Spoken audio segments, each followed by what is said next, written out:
A redução da jornada hoje, isso estudos sérios do DIEESE, embasados em questões técnicas, ele demonstra que a redução da jornada hoje ela teria o condão de gerar de imediato mais de 2 milhões de empregos. Né? Até porque você tem outros mecanismos inseridos no projeto, que é o aumento do preço da hora extra. A hora extra hoje é remunerada a 50% em cima da hora normal, pleiteia-se a 75%, justamente porque hoje você tem, o patrão otimiza sobremaneira o quadro funcional que ele tem na mão, né, utilizando exatamente esse argumento de que o desemprego no Brasil reduziu muito, mas continua grande. E a redução da jornada, ela traria hoje para o mercado de trabalho mais de 2 milhões de trabalhadores. Além do que, o trabalhador hoje, ele, entre a jornada de 8 horas diárias, o tempo que ele despende se conduzindo para o trabalho, voltando dele, ele perde o dia inteiro. Ele não tem tempo para se qualificar, ele não tem tempo para a família, ele não tem tempo para o lazer. É desumano o que acontece. A redução da jornada não é só do ponto de vista financeiro, é do ponto de vista humano. Certo? O trabalhador produz a riqueza e ele não tem tempo, não tem condições, certo, de usufruir dela. Né? Então, para concluir, nós achamos assim, de fato, nas entrevistas que a gente tem com parlamentares, todos são favoráveis. Né? A questão é quando chega dentro das comissões. Né? E está parado. Verdade. Achamos que o presidente Marco Maia propôs bem essa comissão de negociação para o segundo semestre. A questão é que nós já estamos em setembro e estamos aguardando que o presidente, de fato, concretize. E foi um assunto que ficou meio que parado ano passado devido à corrida das eleições e tudo mais, mas no segundo semestre deve ter alguma retomada. Devemos seguramente, o movimento sindical deve se rearticular e voltar à baila nesse debate das 40 horas. Vamos cobrar do presidente da Câmara que ele, de fato, encaminhe esse debate, essa mesa de negociação ampla, para que a gente leve as nossas argumentações, debata com os empresários, enfim, consiga chegar a um acordo e avance nesse ponto que é central. Achamos que é a chave para o conjunto dos trabalhadores e de toda a nossa sociedade. Estamos entrevistando aqui o presidente da CGTB da região do Distrito Federal e da região do entorno, Valdir Ferreira. Agora, em relação ao governo Dilma, durante a campanha, em 2010, houve um acordo com as centrais sindicais e a CGTB no que diz respeito ao aumento do salário mínimo para esse ano, que seria acima da inflação.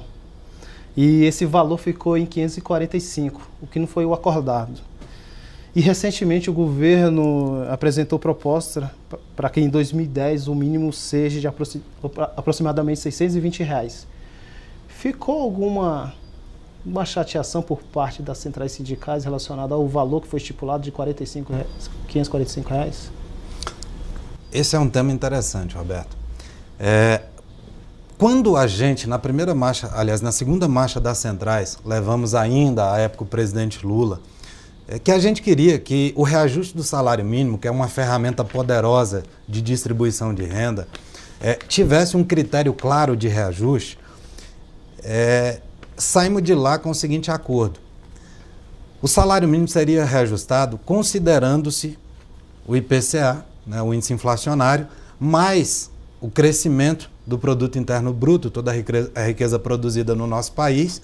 Isso somado seria a base do reajuste do salário. Em cima disso, durante acho que os últimos 5, 6 anos do governo Lula, nós tivemos um reajuste do salário mínimo como poucas vezes se viu. Aliás, há décadas não se via, e o salário mínimo avançou e avançou de maneira muito positiva. O que ocorre é que no reajuste último do salário mínimo, o acordo foi mantido. A presidenta Dilma cumpriu o acordo. Só que aí está o problema. Quando fizemos o acordo, não era um acordo por ser um acordo. O que estava por trás, centralmente, era reajustar o salário mínimo. Houve um contratempo que foi a crise internacional. A crise internacional levou ao que o nosso país não crescesse, certo? Não tivemos crescimento do PIB. Né? Aí houve a reposição inflacionária, inclusive até um pouco abaixo. Essa foi a questão. O que nós debatemos, discutimos profundamente no planejamento, discutimos profundamente na área econômica, levamos essa demanda dos 580, e levamos de maneira muito clara, era que o central não era cumprir o acordo, o central é que o salário mínimo continuasse a avançar. Então achamos, e deixamos isso muito claro, que faltou sensibilidade por parte de setores do governo para compreender que o central não era manter o acordo, o central era que o salário mínimo continuasse a perceber a recuperação que já vinha de alguns anos atrás, né? Então, acho que perdemos uma oportunidade ímpar de continuar avançando nesse campo. Valdir, você citou aí a questão da crise internacional. A gente está passando por uma certa crise também na Europa e nos Estados Unidos. Mas num passado bem recente também, o mundo passou por uma crise também, né? Com algum certo impacto no Brasil, mesmo que pequena. Qual é a análise da atual conjuntura econômica do país? Para a gente da CGTB, principalmente, Roberto, o presidente Lula deu a receita em 2009. Você enfrenta crise não é elevando juros.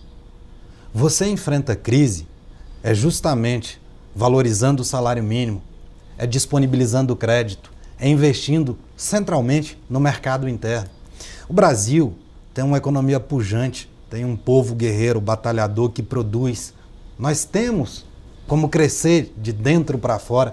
Não precisamos ficar à mercê dos humores do tal mercado, porque citam o mercado como se o mercado fosse um ente superior, algum enviado divino, não é, que vem e resolve todos os problemas. Não. Nós temos uma séria dificuldade em conviver com setores do governo hoje, por mais que a gente compreenda que o governo avança em várias áreas. A área econômica do governo é uma área que boicota sistematicamente o avanço do nosso país, desde antes, não é de agora no governo Dilma, não é? Tivemos uma boa notícia recentemente, foi a redução em 0,5 ponto percentual da taxa Selic, não é? Só que tardiamente. Não é? A gente tinha condição de estar avançando muito mais, continuamos a ter o maior juro nominal do mundo, não é? Enquanto que a gente poderia estar avançando, protegendo a nossa economia na melhor das questões, não é o protecionismo puro e simples. Não é? Se não tivesse havido no início do governo aquele corte de 50 bilhões no orçamento, não é? Que é investimento, nós precisamos disso. Foi assim que o Lula enfrentou. Enfrentou valorizando o mercado interno, disponibilizando o crédito, não é? Salário mínimo, gerando emprego. Não podemos ficar com essa política atrelada, câmbio flutuante, R$1 valorizado de maneira artificial. Isso é indecente. Isso está penalizando o nosso povo. Né? Superávit primário acima, descabido. Né? Você tem um investimento na casa de 20 bilhões para a educação, para a saúde, ao passo que você reserva dezenas de bilhões de dólares para pagar juros, para despender para banco. Então a área econômica do governo, infelizmente, o ministro Manteiga, o Alexandre Tombini, presidente do Banco Central, tem sistematicamente boicotado o nosso processo de avanço. Lamentavelmente, acham que quem ganhou a eleição foi o Serra. Né? Ele tinha esse projeto. Né? O projeto que venceu a eleição, que o povo foi às urnas eleger, não é esse. E essa é a denúncia que nós vamos levar e vamos fazer, e não vamos permitir que o nosso país fique travado por insuficiência ou descompromisso de um ou outro, né? Que não foi eleito para isso. Valdir, nosso programa está chegando quase ao fim, mas vamos tocar em dois pontos primordiais, que é a relação da taxa de desemprego, né, e a questão da Copa em 2014. No primeiro item, né, segundo o IBGE, a taxa de desemprego no mês de julho está em 6% a nível nacional. Só que no Distrito Federal está quase o dobro, 12%. O que a CGTB tem proposto para enfrentar o desemprego no DF e no entorno? Esse quadro é recorrente. O Distrito Federal está sempre caminhando 50%, o dobro, né, do índice de desemprego nacional. Achamos que o atual governo aqui do Distrito Federal tem sim encaminhado propostas boas no sentido de fazer esse enfrentamento. Porque o Distrito Federal, Roberto, ele historicamente ele tem uma dependência extrema do setor público e do setor de serviços. Só que esse modelo se esgotou. O que nós precisamos hoje é que o Distrito Federal assuma a sua vocação. O Distrito Federal não tem, claro, a vocação das chaminés, certo? Da fumaça, claro, e ninguém está propondo isso. Só que hoje o setor de TI, nós temos o projeto da Cidade Digital, que tem o condão de trazer para o Distrito Federal. Nós somos centrais, nós estamos no coração do Brasil, de fazer essa distribuição, certo? De fato, construir um projeto industrial, uma planta industrial no setor de tecnologia da informação, para que o Distrito Federal vá para as cabeças, vá dirigir esse processo, certo? E isso que o governo tem que aprofundar, está fazendo, mas precisamos encaminhar. Uma outra questão é que o Distrito Federal, ele, apesar de ter uma área geográfica limitada, o Distrito Federal tem a condição de criar o que nós chamamos de cinturão verde, certo? Uma produção autossuficiente, inclusive para exportar de hortifruti granjeiros, investir na agricultura familiar. Nós precisamos fazer a reforma agrária em Brasília. Nós temos terra para isso. Precisamos de decisão política, o governo está encaminhando. A questão da qualificação é outra questão importante. A CGTB, em parceria com a Secretaria do Trabalho, através do secretário Glauco Rojas, estamos agora propondo a qualificação na área da construção civil, né? Já temos feito na área rural, com trabalhadores da agricultura familiar, para produzir alimentos orgânicos, que têm alto valor agregado, né? Então nós precisamos que os setores, tanto o governo quanto as entidades da sociedade civil organizada, façam essas proposituras. Precisamos qualificar, precisamos levar condições do trabalhador do campo produzir, e nós temos condição de fazer isso daqui, né? A questão da Copa é central, é uma oportunidade ímpar, e o governo, eu acho que vai encaminhar e vamos cobrar. Justamente, Valdir, aí que eu queria que você finalizasse aqui a nossa entrevista, a nossa bela entrevista. Copa 2014, Brasília como uma das principais cidades sedes. Nós sabemos que a Copa do Mundo não é somente a construção de um estádio, mas existe também uma série de infraestrutura e também a qualificação desses profissionais. Qual que é a deixa aí para a gente finalizar o programa relacionado à Copa do Mundo? Roberto, a oportunidade é única, ímpar, não é? Nós estamos com a faca e o queijo na mão para resolver definitivamente, por exemplo, a questão do transporte em Brasília. Não se resolve o transporte construindo viaduto, construindo 6, 7, 8 faixas. Nós precisamos investir em transporte público de qualidade, né, para que o nosso trabalhador tenha qualidade de vida. Essa é uma questão central, certo? A questão do transporte. Outra questão é, de fato, fazer esse investimento profundo em qualificação profissional. Qualificar os trabalhadores de Brasília. Brasília é uma cidade turística, independentemente de Copa, que é importante, né?